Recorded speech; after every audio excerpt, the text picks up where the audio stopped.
Selama hampir 6 bulan melakukan penelusuran, Badan Narkotika Nasional bekerjasama dengan Bea Cukai akhirnya berhasil mengungkap sindikat jaringan narkoba internasional ini. Penyergapan merupakan pengembangan dari kasus yang ada di Jakarta hingga akhirnya menemukan jaringan informasi tentang pengiriman barang ini. Berikut wawancara dari Rahel Maribunda dengan Kepala BNN, Komjen Pol Budi Waseso. Terkait dengan penggerebekan di sebuah gudang mebel yang ada di Jepara, Jawa Tengah. Saat ini saya sudah bersama dengan Kepala BNN, Komjen Budi Waseso. Selamat siang, Pak. Selamat siang. Ya, Pak, bisa diceritakan terkait dengan penggerebekan ini. Bagaimana akhirnya penggerebekan ini bisa dilakukan? Berapa lama pengintaian dilakukan dan bagaimana hasilnya?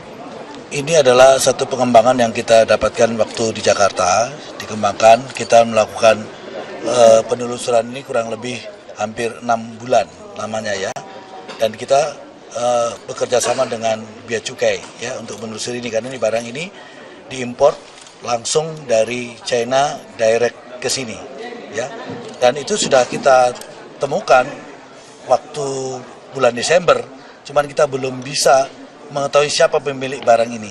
Nah, oleh sebab itu kita menunggu karena barang ini sudah mulai bergerak dan dikirim ke sini dan ada penerimanya, baru kita lakukan penyergapan.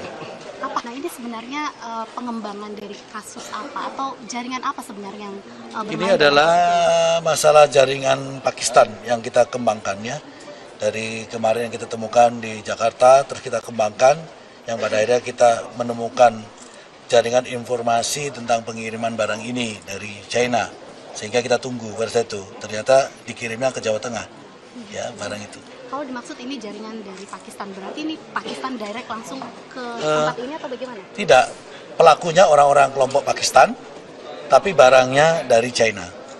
Gitu. Oke. Nah Pak, dari sabu yang sudah ditemukan ini, seperti apa jenis sabu ini? Yang jelas sabu ini tergolong dari kelas 1 ya, kelas yang terbaik. Ya. Tadi dah di hasil labnya juga menyatakan demikian. Gitu. Oke. Nah, untuk tersangkanya sendiri ada berapa orang? Dari hasil penggerebekan kita kemarin di tempat ini 8 orang. Sekarang sedang kita kembangkan, 2 ada di sini karena sudah selesai pemeriksaan untuk awal. Yang lainnya masih dalam proses pemeriksaan untuk pengembangan. Oke. Nah, Bapak kan lagi galak-galaknya atau giat-giatnya untuk memberantas narkoba dengan berbagai cara upaya yang dilakukan. Nah, untuk 8 orang tersangka ini, seperti apa ancaman hukum? Yang jelas mereka ancamannya adalah pidana hukuman mati ya, ke-8-8-nya ya, karena mereka bukan jaringan kelompok yang mereka satu sama lain memang menjadi ada hubungannya ya. Kita sudah kembangkan dari pembicaraan dari yang kita ikuti ya, hubungan satu sama lain ya, pendanaannya, transfernya kita sudah temui semua. Oke. Nah, satu hal lagi Pak, soal penyergapan atau penyerbuan ke LP terkait dengan upaya untuk pemberantasan narkoba yang ada di LP yang marak itu seperti apa sebenarnya? Apa yang Bapak rencanakan dengan hal itu? Ya, artinya kita sekarang sudah membangun komitmen kemarin dengan Menkumham, Dirjen Lapas. Jadi intinya di lapas untuk petugas dari BNN dan Polri tidak lagi akan menerima satu hambatan atau pemeriksaan yang berlebihan, karena itu akan menghambat ya dari proses pekerjaan kita. Dan sudah terjadi komitmen ini, dan ke depan kita akan lakukan terus-menerus ini ya di seluruh lapas yang ada. Kita akan mendadak lakukan dikala kita sudah menemukan hasil tapping kita ya. Dan tentunya bila mana ini tetap di bawah dihambat, kita akan melakukan upaya paksa. Pak, itu namanya penyerbuan gitu? Ya, kita akan serbu, ya, kita paksa karena kita negara. Berdasarkan undang-undang kita berbuat untuk kepentingan negara. Jadi kalau ada oknum yang melawan negara ya harus kita selesaikan ya. Oke, itu intinya ya. Terdakwa kasus kecelakaan maut yang menewaskan 1 orang menjalani sidang perdana di Pengadilan Negeri Surabaya. Dalam dakwaannya jaksa menjerat dengan pasal kumulatif dengan ancaman maksimal 6 tahun penjara. Sidang perdana kecelakaan maut dengan terdakwa Wiyang Lautner digelar di ruang sidang Sari 1 Pengadilan Negeri Surabaya. Terdakwa Wiyang Lautner yang menjadi tahanan Kejaksaan Negeri Surabaya didampingi 3 pengacara sekaligus. Jaksa yang mendakwa Wiyang Lautner dengan pasal kumulatif yaitu pasal 310 KUHP ayat 1, 2, dan 4 tentang kelalaian yang menyebabkan orang lain meninggal dunia. Junto pasal 106 Undang-Undang RI nomor 22 tahun 2009 tentang lalu lintas dan angkutan jalan dengan ancaman maksimal 6 tahun penjara. Sidang akan kembali dilanjutkan minggu depan dengan agenda pemeriksaan saksi. Kasus kecelakaan maut mobil Lamborghini yang dikemudikan Wiyang Lautner terjadi pada bulan November lalu di Jalan Manyar, Kertoarjo, Surabaya. Mobil mewah yang melaju dengan kecepatan tinggi ini tiba-tiba oleng dan menabrak sebuah warung di pinggir jalan. Akibat kejadian ini 1 orang meninggal dunia dan 2 lainnya menderita luka berat. Demikianlah Headline News pukul 20 waktu Indonesia Barat. Pemirsa, Anda bisa mengikuti berita-berita dalam Headline News melalui situs kami di metrotvnews.com. Headline News berikutnya akan hadir 1 jam mendatang. Saya Zaki Arfan. Selamat malam, sampai jumpa. Ya, Wesa, terima kasih kembali lagi di program Netizen News. Bagi Anda yang baru bergabung, tadi kita sudah membedah begitu mengenai bisnis ginjal yang terbongkar. Kali ini masih seputar kesehatan, topik keduanya yakni mengenai fenomena virus Zika. Ini dia wabah virus Zika. Apa sih virus Zika tersebut? Saat ini dunia kesehatan internasional diramaikan oleh kemunculan virus Zika yang juga sekaligus menjadi headline beberapa pemberitaan. Bisa lihat di layar kaca pemirsa, virus Zika. Sejumlah negara Amerika Latin ya, tepatnya kini tengah dihantui dengan wabah virus Zika. Virus ini diduga yang menyebabkan bayi lahir begitu dengan kepala yang tidak normal atau kecil. Dan angka penderita dilaporkan terus meningkat. Berhasil mengatakan jumlah bayi yang lahir mikrosefali, sebutan medisnya, telah mencapai hampir 4.000 jiwa sejak Oktober tahun 2015. Kita akan lihat dulu respon dari para netizen. Waspada virus Zika bagi ibu hamil. Bagi ibu hamil merasa demam dan baru pergi dari Amerika Selatan untuk segera mengecek ke dokter. Roy Sparinga sudah memberikan himbauan begitu bagi para netizen. Kita akan lihat lagi, Dr. Dimas Seto, hati-hati juga loh, soalnya di Indonesia juga ternyata sudah ditemukan virus Zika. Putri Rahel, virus Zika ini serem ya? Ya betul sekali, Putri Rahel, serem. Dan untuk membedah seberapa seram sebetulnya virus Zika dan sejarah virus Zika itu seperti apa, sudah hadir di studio Medsos Netizen News Dr. Windra Woworuntu, Direktur Pencegahan Pengendalian Penyakit Menular Langsung. Terima kasih Ibu Windra, silahkan di sebelah sini. Ya.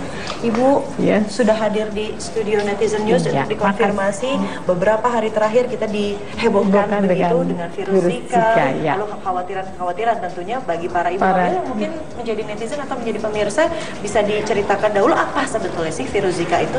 Iya, mungkin saya jelaskan bahwa virus Zika itu adalah satu kelompok flavivirus yang penularannya itu melalui Aedes aegypti yang mirip dengan virus dengue. Oh, berarti jadi apa namanya, penularnya atau carrier-nya itu adalah nyamuk. Nyamuk Aedes aegypti itu yang juga ada di Indonesia. Oke. Ya, yang biasa menularkan demam berdarah dan juga dengue. Jadi dia juga menularkan yang namanya juga dengue. Jadi demam berdarah.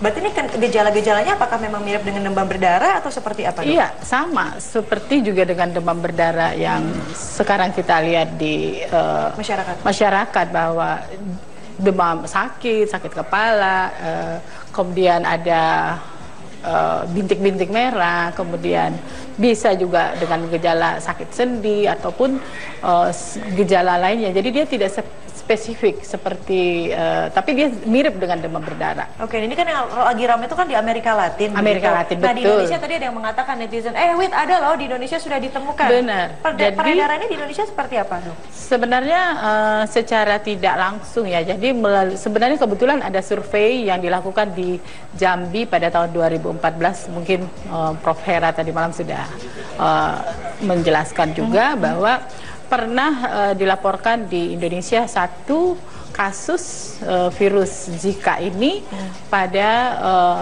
yang tidak sengaja ya. Jadi survei ini tidak sengaja pada 108 orang yang virus dengue-nya itu negatif. Tapi ternyata dia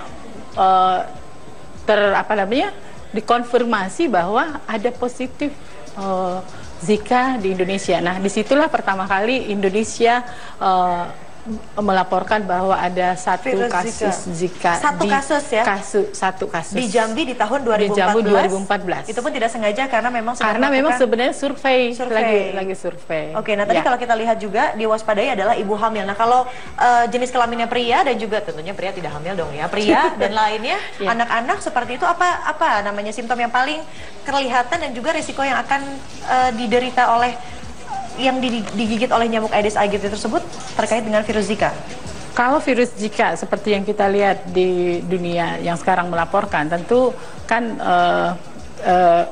kalau orang yang ibu hamil dia bisa menularkan ke anaknya kalau virus ya Zika itu.